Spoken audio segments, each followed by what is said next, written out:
ओम जी।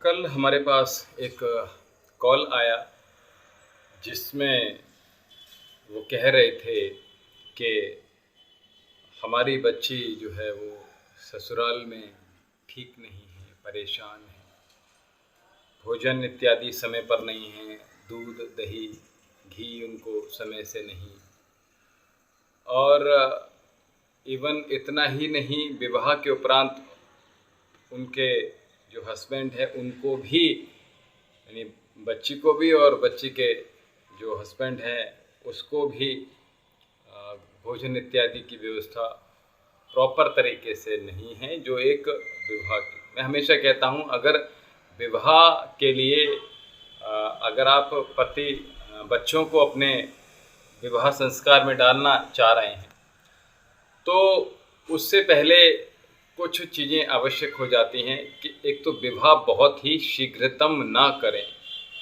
विवाह तय होने के कम से कम 1 वर्ष तक वहाँ उसकी उसको देखें, भालें,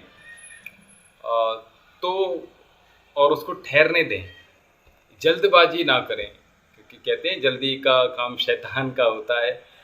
तो वहाँ उन चीज़ों से बचें, क्योंकि रोग हैं, दोष हैं, शोक हैं, वो सब कुछ इस शरीर से जुड़े हुए हैं। तो एक स्वस्थ शरीर जब हों, बच्ची का भी और बेटे का भी, तो तभी उनको विवाह में जाना चाहिए। जैसे अभी एक हमारे पास कल परसों एक मरीज आया, तो उस बच्ची कि अभी बस मुश्किल से 2 महीना भी नहीं हुआ है शादी को, 1 माह कुछ हुआ था, तो उसको गठिया है। तो ये कह रहे थे ये तो हमारे विवाह से पूर्व ही है। अब बच्ची का शादी कर दिया, देखने में अच्छी लग रही है, गोरी चिट्ठी है, तंदुरुस्त है बच्ची, और उसको बस गठिया है। ये विचार करना चाहिए कि कम से कम जब तक शरीर में कोई रोग है, उस उन दोनों बच्ची बच्चियों की एक नई ज़िंदगी शुरू होने जा रही है, तो वहाँ कम से कम शरीर के अंदर कोई रोग ना हो। इसीलिए हमें बार बार आह्वान भी करता रहता हूँ कि योग जो है वो विवाह से पूर्व कम से कम 6 माह तो दोनों लोग कर लें। और कहते हैं कि 9 माह तक अगर कोई व्यक्ति, जैसे गर्भ में बच्चा 9 माह पलता है और 9 माह पलने के बाद वो एक नई ज़िंदगी प्राप्त करता है, ऐसे ही 9 माह के बाद बिल्कुल ज़िंदगी बदल जाती है। अगर 9 माह तक कोई जो विवाह में प्रवेश कर रहे हैं बच्चे बच्चियां, तो वो कम से कम 9 माह वो योग में जाएं, तो उनका शरीर में बल आएगा। और इन 9 महीने के अंदर उनका भोजन भी बिल्कुल अलग होना चाहिए, जो शरीर में पुष्टता की पूर्ति करे। उनमें रस रक्त मांस मेद अस्थि मज्जा शुक्र पुष्ट होना चाहिए, धातु उनकी पुष्ट होनी चाहिए। इस बात को भी वो ध्यान में रखें। केवल बच्चे बच्चियों का ही काम नहीं है, इस काम को माता पिता और उनके जो परिवारीजन हैं उनको इस बात के ऊपर विचार करना चाहिए। तो मैं कह रहा था कि उनका जब फ़ोन आया तो वो ये कि बहुत परेशान।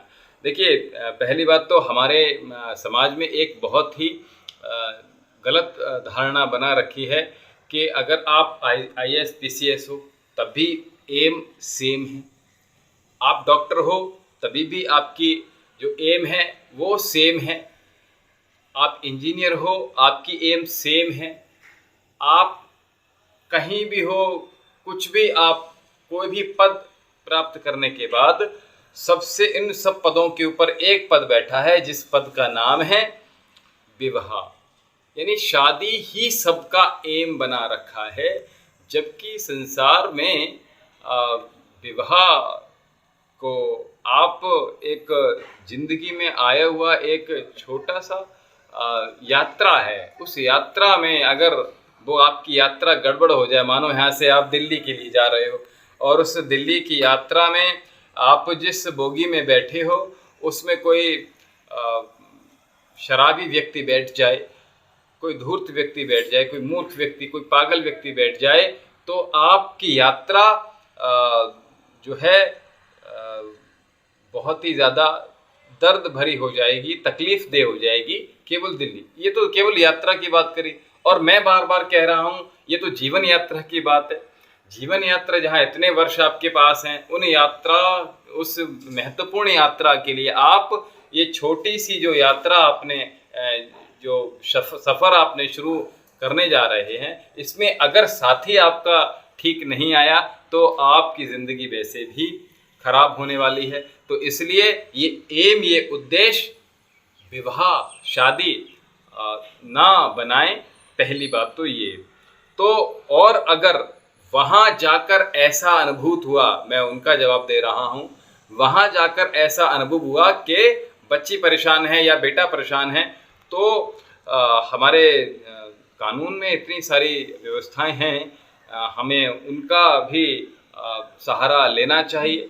और समय रहते अगर जाग जाएंगे तो बहुत अच्छा है, नहीं तो कोई भी आप देखते हैं ना सावधान इंडिया वगैरह, तो वो सारी चीज़ें भी घटनाएं ना घटें, इसलिए जो है हमें उनसे बचना है। पहले ही कोई भी बुरी घटना घटे उससे पहले हमें चेत जाना है।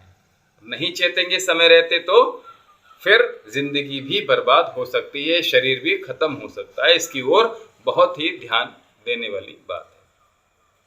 तो अपने पैरों पर खड़ा होना आवश्यक है, चाहे बेटी हो चाहे बेटा हो। अच्छी पढ़ाई होनी चाहिए दोनों की, और अच्छी हेल्थ होनी चाहिए, अच्छे मन होना चाहिए, और अच्छी शिक्षा प्राप्त करते हुए भी वेदों का अध्ययन बहुत आवश्यक हो जाता है, क्योंकि हमारा युवा ही है जो समाज को एक नया आकार दे सकता है।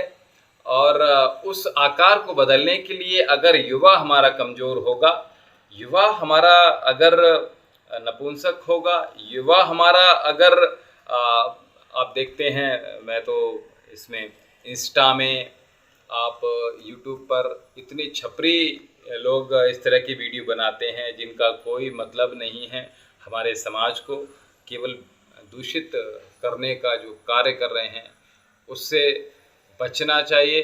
और वहाँ तमाम तरह के इस तरह के आपको वीडियोस मिल जाते हैं कि आप परिवार में भी ओपन नहीं कर सकते, चाहे फेसबुक हो चाहे इंस्टा हो। तो युवा हमारा गलत राह पर ना जाए, इसकी ओर हमारे संपूर्ण समाज की दृष्टि होनी चाहिए और इस पर हमें काम करना चाहिए। तो मैं कह रहा था उसके लिए गुरुकुलों की व्यवस्था हमारे भारत में हमेशा से रही है। तो जहाँ व्यक्ति बच्चा जो है छोटे से लेकर वो युवा जब तक बन जाता है तब तक वो एक तो दूर रहता है परिवार से, तो बहुत कुछ सीख लेता है। घर के सारे कार्य हैं, बाहर कैसे जूझना है, वो सारी चीज़ें वो बच्चा सीखता है। दूसरा, एक साथ ही वो ब्रह्मचर्य का पालन भी उसका हो जाता है। तो ये बहुत अच्छी बात है। तो ज्ञान के साथ अगर शरीर बल बढ़ रहा है तो इससे बेहतर क्या हो सकता है।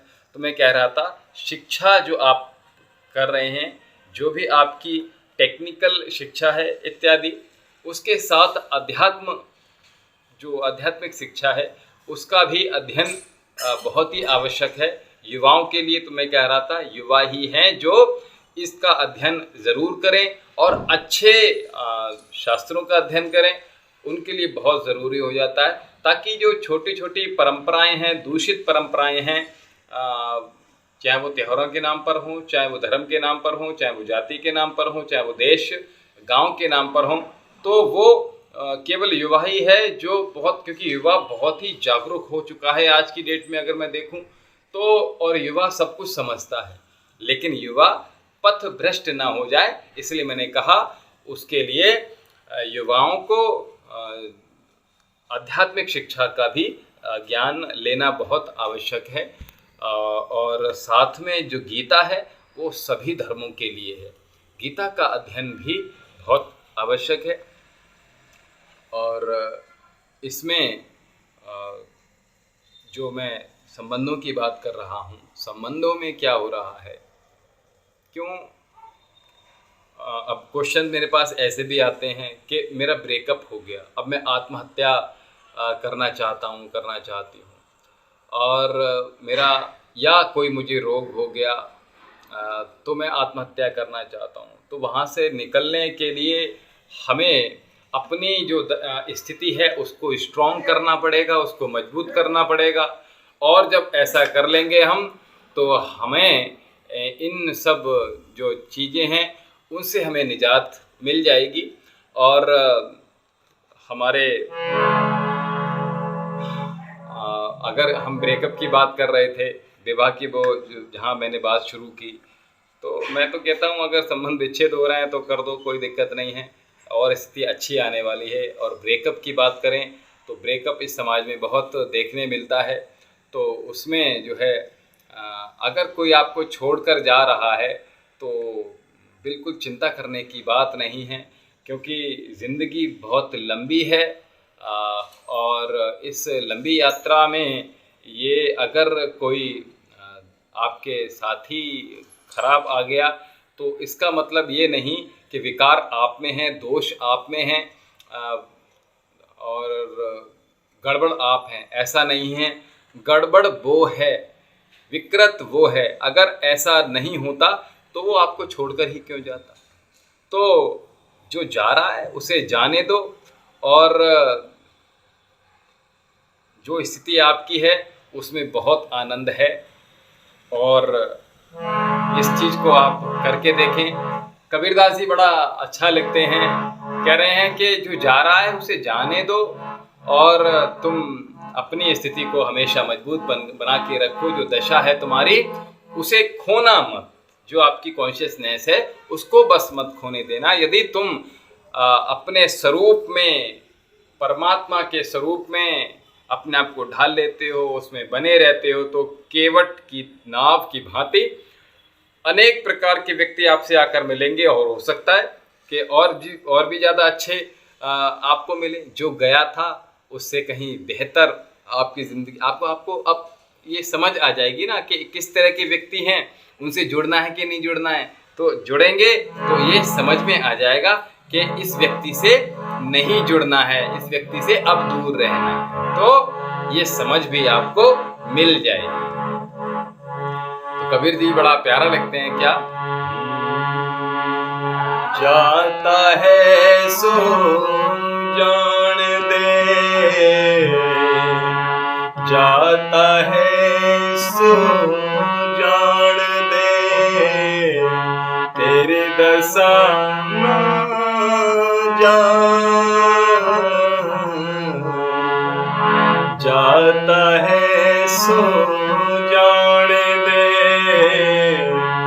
जाता है सो जान दे, तेरी दशा